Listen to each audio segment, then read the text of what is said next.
Good morning, everybody. I am Dr. Muhammad Bakshu, working as lecturer in botany, PVKN Government College, Chittoor. Today we are discussing about the transpiration in plants. Let us begin with the what are the objectives of the present lesson. So the objectives of the present lesson are to know about the transpiration and its significance in plants, to know about the types of transpiration, to understand the stomatal structure, to understand the mechanism of opening and closing of stomata and its movements, to learn about the factors affecting the transpiration, and to know about the antitranspirants.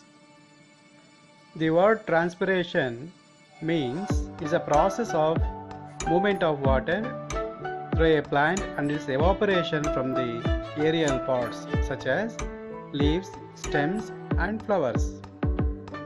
Water is necessary for plants, but only a small amount of water is taken up by the plants by the roots, and it is used for the growth and metabolism. The remaining 97 to 99.5% is lost by transpiration and guttation. It is very much essential to know how much of water do plants transpire. During a growing season, a leaf will transpire many times more water than its own weight. An acre of corn gives off about 3000 to 4000 gallons of water each day. A large oak tree can transpire 40,000 gallons per year. Hence, as per our discussion in previous slide, much of the water is lost by the transpiration during the metabolism. Before going to the actual mechanism of transpiration, we should know about the significance of transpiration in plants. Transpiration helps the plant in gaseous exchange, cooling effect, mineral transport, movement of water, development of mechanical tissues, maintenance of turgidity, increase of taste of the fruits. During the process of transpiration, carbon dioxide from the atmosphere enters into the mesophyll tissue of the plant cells, whereas oxygen, which is synthesized as a byproduct in the photosynthesis, is released into the atmosphere. Now we will discuss about the types of transpiration. There are three types of transpiration based on the organs that have selected for the transpiration: stomatal transpiration, cuticular transpiration and lenticular transpiration. The cuticular transpiration involves in the loss of water through the cuticle is known as cuticular transpiration. The second one is lenticular transpiration. Loss of water in the form of water vapor taking place through the lenticels present in woody stem and fruits is called as lenticular transpiration. It accounts for 1 to 5% of the total water loss by the plant. The last one is stomatal transpiration. The stomata are minute pores confined to the epidermis of the green shoot and leaves. The opening and closing of stomata are controlled by the guard cells. The maximum loss of water in form of transpiration is about 80 to 90% of total water loss of the water from the plant tissues taking place through the stomatal openings, whereas the cuticular transpiration accounts for only 1 to 2%. Hence, the stomatal transpiration play a very important role in the transpiration. It is well known that stomata are very important structures responsible for transpiration. The stomata are distributed on the leaf surface with various respects. Based on the distribution of stomata on the leaf surface, they are classified into 5 types, in which apple and mulberry type, stomata occurs only on the lower epidermis. In potato type, stomata occurs more on the lower epidermis than the upper epidermis. In oat type, equal number of stomata distributed both the epidermis. In nymphia type, stomata occurs only on the lower epidermis. In Potamogeton type, stomata are absent, or if they are present, they are almost functionless. Dear students, can we identify how the water is lost through the transpiration in this diagram? So the water is leaving the stomata, which is indicated with blue dots. So it is called stomatal transpiration. The major part of the transpiration occurs through the stomata. When you observe the leaf anatomy of a mesophytic plant, we come across with the following structures: epidermis, mesophyll tissue, and vascular bundles. In this diagram, the cuticle covering on the both upper epidermis as well as lower epidermis prevents the water loss through the transpiration. The opens are called stoma, which are surrounded by the guard cells. These openings are controlling the exchange of gaseous materials.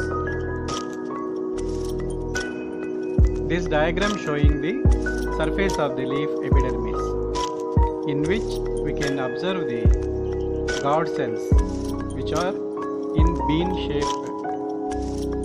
These bean shaped guard cells are surrounded by the accessory cells. This diagram explaining the structure of stomata. The opening or stoma is surrounded by two bean shaped guard cells. Each guard cell is having nucleus, dense cytoplasm, and green colored chloroplast. These guard cells are surrounded by the accessory cells. The accessory cells are colorless and they do not show any photosynthesis, whereas the guard cells involved in the photosynthesis, they are differentially thickened. The inner walls of the guard cells are more thick when compared to the outer walls. The guard cells are specialized cells and they show the following characters. The guard cells are only epidermal cells containing chloroplasts. They have thicker cell walls on the inner side and thinner cell walls in the outer side surfaces. Bulge and bow outward when they become turgid, causing the stomata open.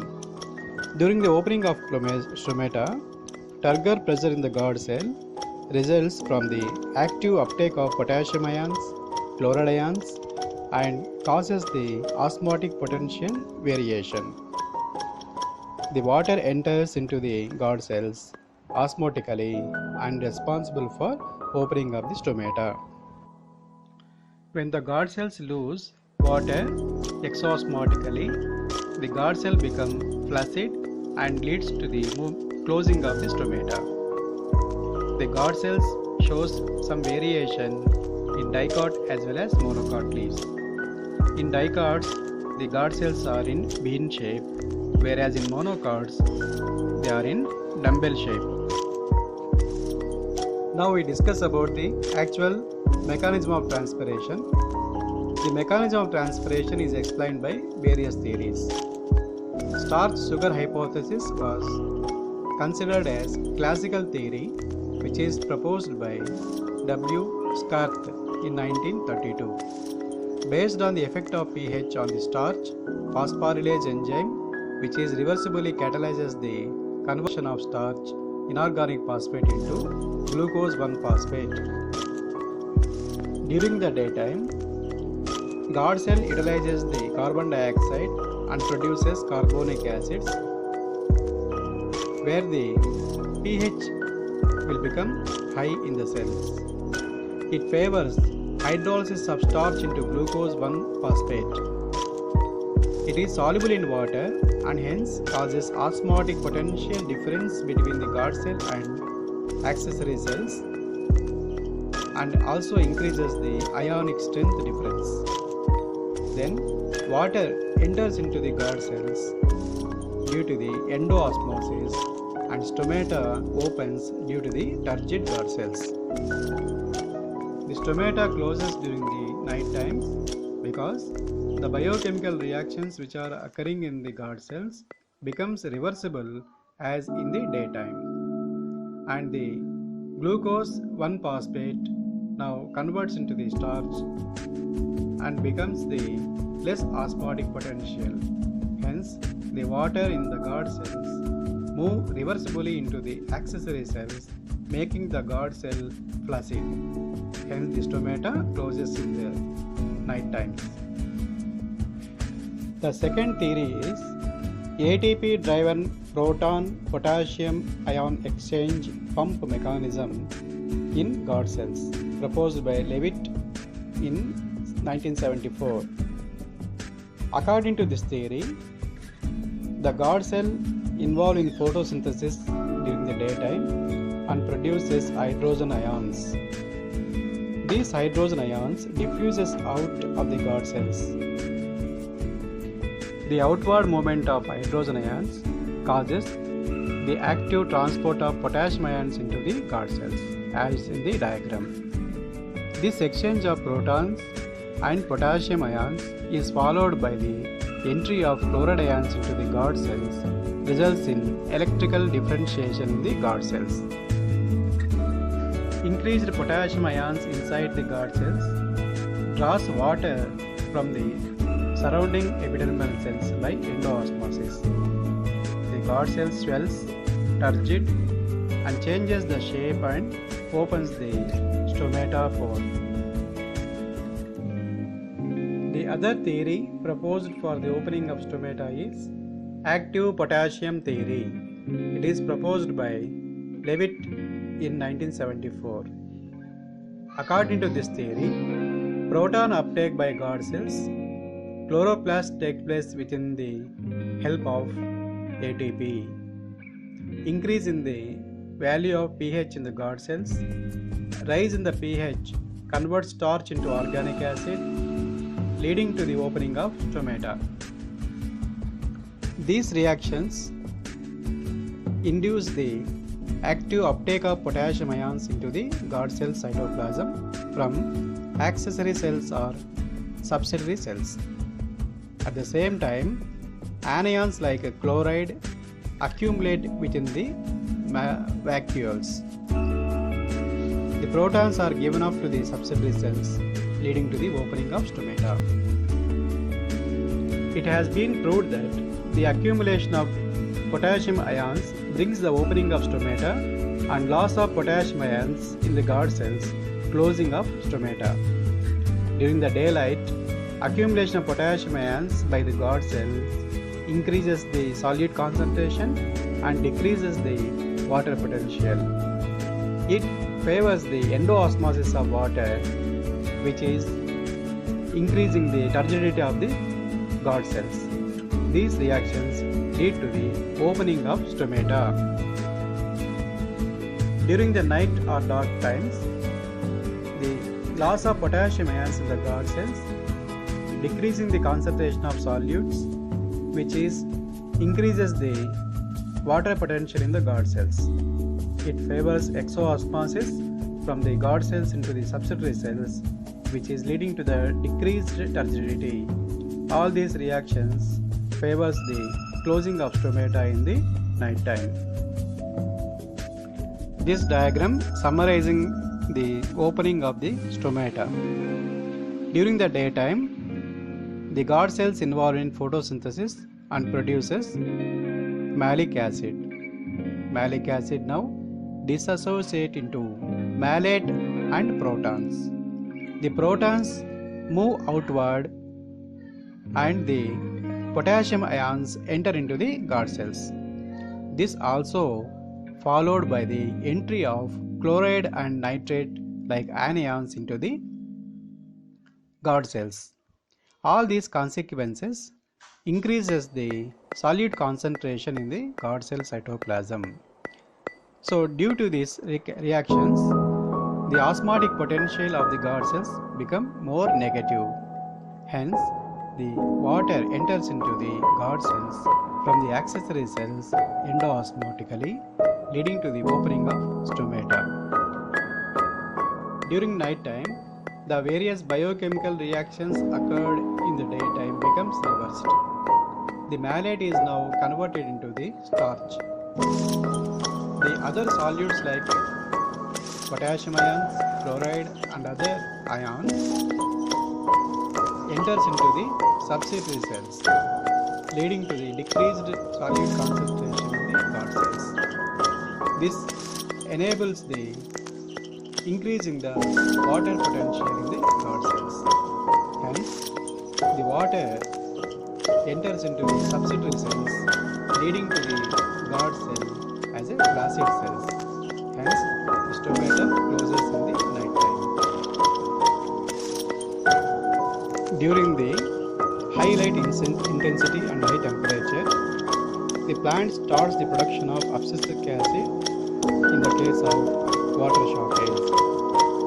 This abscisic acid is transported into the guard cells and inhibits the potassium pump.